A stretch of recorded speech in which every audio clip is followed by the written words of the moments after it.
जानते हैं कि एफपीवी ड्रोन्स क्या होते हैं। एफपीवी यानी फर्स्ट पर्सन व्यू ड्रोन्स छोटे ड्रोन्स होते हैं जिनमें एक कैमरा लगा होता है। यह कैमरा लाइव वीडियो भेजता है ड्रोन ऑपरेटर के गॉगल्स में, जिससे ऑपरेटर ड्रोन की नजर से सब कुछ देख सकता है, बिल्कुल ऐसे जैसे खुद वो ड्रोन के अंदर बैठा हो। इससे पायलट को एकदम एक्यूरेट फ्लाइंग का कंट्रोल मिलता है, इवन थ्रू जंगल्स, ट्रेंचेस या टाइट कॉर्नर्स। पहले ये ड्रोन सिर्फ रेसिंग और हॉबी के लिए यूज होते थे, लेकिन अब ये वॉर जोन्स में एक डेडली वेपन बन गए हैं। यूक्रेन ने इन्हें एक्सप्लोसिव्स के साथ फिट करके डायरेक्ट एनिमी टारगेट्स पर उड़ा दिया और ड्रोन टारगेट से टकराते ही ब्लास्ट हो जाता है। क्योंकि ये सस्ते हैं, बनाने में कम टाइम लगता है और प्रिसीशन अटैक कर सकते हैं, इसलिए एफपीवी ड्रोन्स एक low cost high impact weapon बन चुके हैं। अटलांटिक काउंसिल के मुताबिक ये इतने इफेक्टिव हैं कि आर्मर टैंक्स तक को उड़ा देते हैं। नाटो के एक ऑफिशियल ने फॉरेन पॉलिसी को बताया कि यूक्रेन के एफपीवी ड्रोन्स ने रशियन टैंक्स का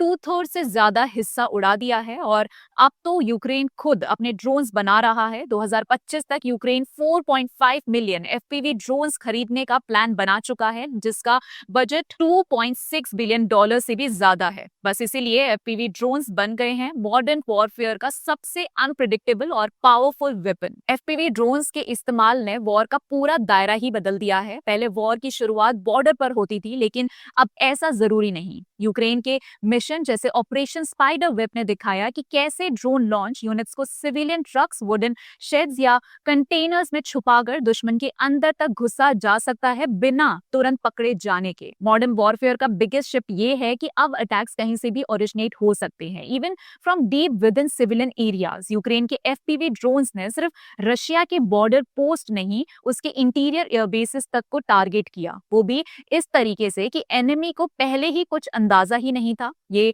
सिर्फ ड्रोन की पावर नहीं, ये एक न्यू एज बैटलफील्ड डॉक्ट्रिन का प्रूफ है, जहां सर्विलेंस, मोबिलिटी और एलिमेंट ऑफ सरप्राइज सब कुछ एक लो कॉस्ट फ्लाइंग डिवाइस में कंबाइन हो गया। दोस्तों, अब अगर ये टैक्टिक इतना इंपैक्टफुल है तो नेचुरली इसका इम्प्लीकेशन इंडिया के लिए भी किया जा सकता है।